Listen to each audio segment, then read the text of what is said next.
So I've been on YouTube now for over 15 years. I've built multiple businesses on the back of YouTube and building audiences. And I still find that people are making big mistakes. And today I want to share with you 5 reasons why people fail on YouTube. Let me get started here. And let's take a little walk, shall we? So the very first thing is people overcomplicate it. And they think that they have to have everything perfect. Perfectionism. Well, before I get started, I gotta have a professional studio, or I gotta have a better mic, or I have to have a better camera. Fill in the blanks. It's an excuse that not everyone, I would say 90% of people do, is they overcomplicate it and they feel like they have to have this major professional setup. Right now, I am shooting this video on my iPhone 15, and I'm using a little Osmo device that was under 150 bucks, and I'm using a little DJI lav mic. That's it. That's my whole setup. And that's it. I'm just starting, okay? I'm just shooting a video. And the crazy thing is anyone can do this, okay? It doesn't have to be this fancy studio. I mean, this is a nice area, don't get me wrong. And I'm in Puerto Rico right now celebrating my 30th anniversary with my wife, so we're just having a good time, and I figured I'd share this message, right? So show up. That's the first thing. The second thing that I see is people don't have a clear niche on who they're serving. They are all over the place. I just want to film myself on vacation and tell people that the food was great. There's no niche that you are trying to help or that you are serving. I did a video recently about not chasing the money, but chasing impact. If you didn't watch that video, I'll link that up in the description. That to me is a must watch, by the way. That's a great message that I'm really kind of proud of because I think it can help a lot of people. So if you're not focusing on a niche, you're not really helping a certain group with problems and solving them for them. I mean, and again, this doesn't have to be like you're curing something. It could just be you're helping someone achieve a result. It could be playing piano, playing guitar. It could be fishing. It could be carpentry. It could be anything, okay? But you do want to serve a specific audience and a niche. So people that are all over the place, I get it, right? You want to play, you want to experiment, but if you can serve the audience or serve that niche, you're going to build an audience, and then within that audience, you'll be able to monetize eventually down the road, okay? So that's the second thing, not choosing a clear niche, all right? The third one is I see people trying to get really clever with the titles and with the thumbnails, and they're creating clickbaity stuff.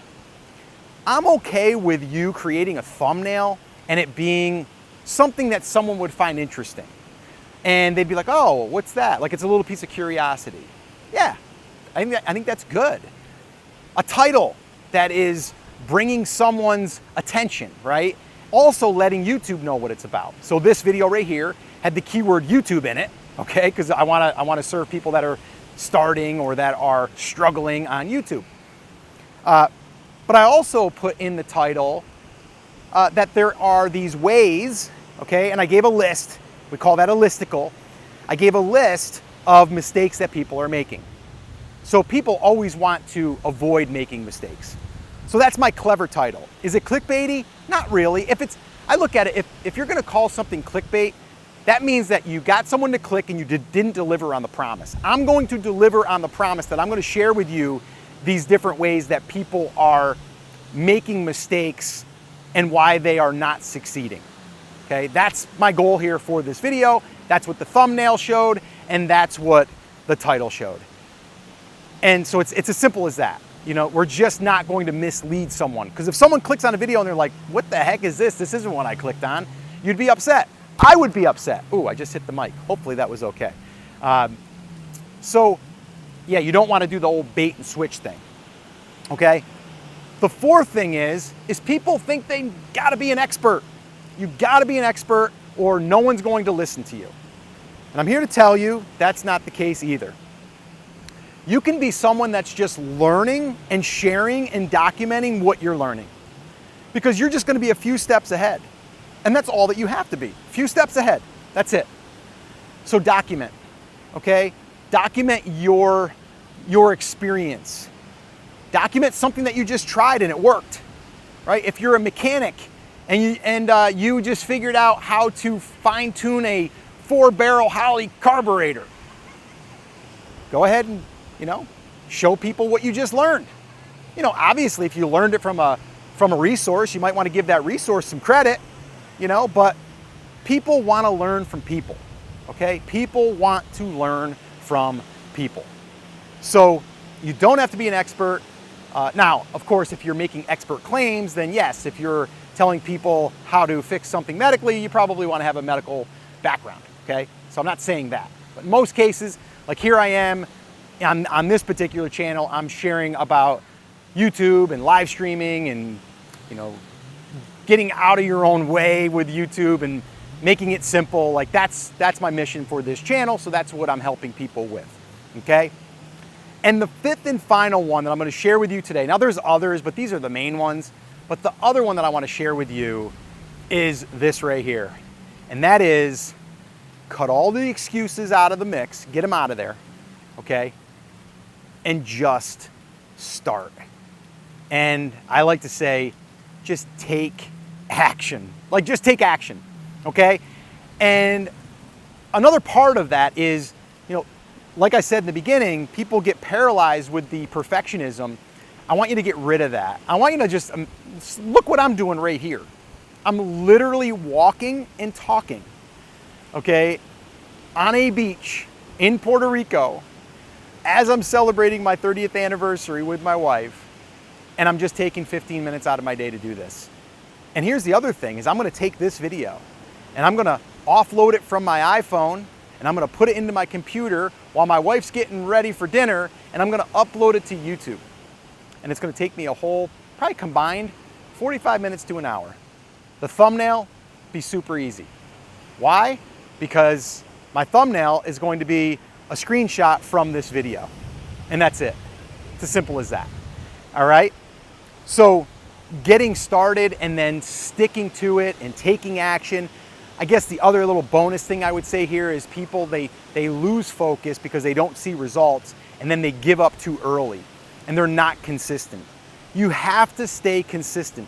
Consistency, if I was gonna say I had one little superpower, I say superpower, it's kind of funny, right? Is that I've always been able to stay consistent.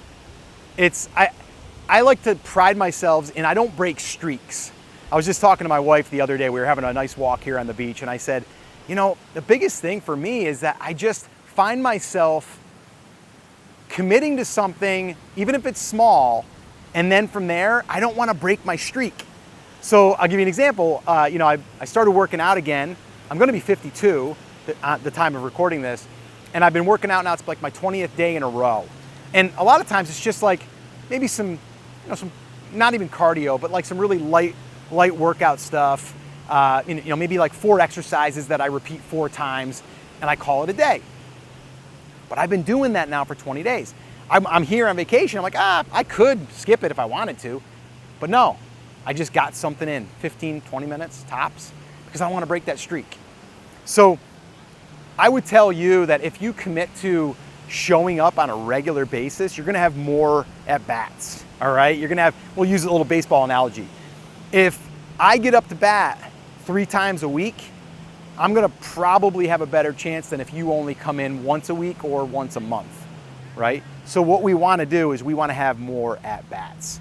And that's kind of how I look at this whole YouTube thing, is consistency, meaning showing up, committing. And so a little bonus tip here I'd give you as well is, commit to something in your own mind. Like, what can you commit to? How can you get it done? And commit to it. If it's once a week, set the date, set the time that it's going to go live, and do it. And if you can't find a quiet spot in your house because you have kids, or it's just loud that certain time of day, then go in your car, park your car and shoot a video, or take a walk, you know? And like I said, all you need, my setup here is so basic. I have my iPhone 15 cinematic mode, I have an Osmo 6 that I'm using right now, and I have the DJI mic right there. That's it, that's my setup, and all I'm doing is I'm walking right here. I'm getting a little exercise as I'm doing this, so that's always cool as well. So that's the message for you guys today, is if you are struggling or you're thinking about starting and you want to avoid these mistakes that most YouTubers are making and why they're not thriving and they're not surviving, well, it's because of those 5 things. If you really look at those 5 things and you incorporate them and you avoid them, do the opposite of what they are, but do the thing, right? So pick a niche, focus on the niche, focus on the audience. Yeah, do all that, okay? And I'm telling you right now, it can change the game. And most people, they just give up way, way too soon. So that's the message for today. If you want to watch the video I did on chasing money versus chasing impact, which to me is a game changer, I'm going to put that video right there and you can go ahead and watch it. And guess what? I'll see you over there.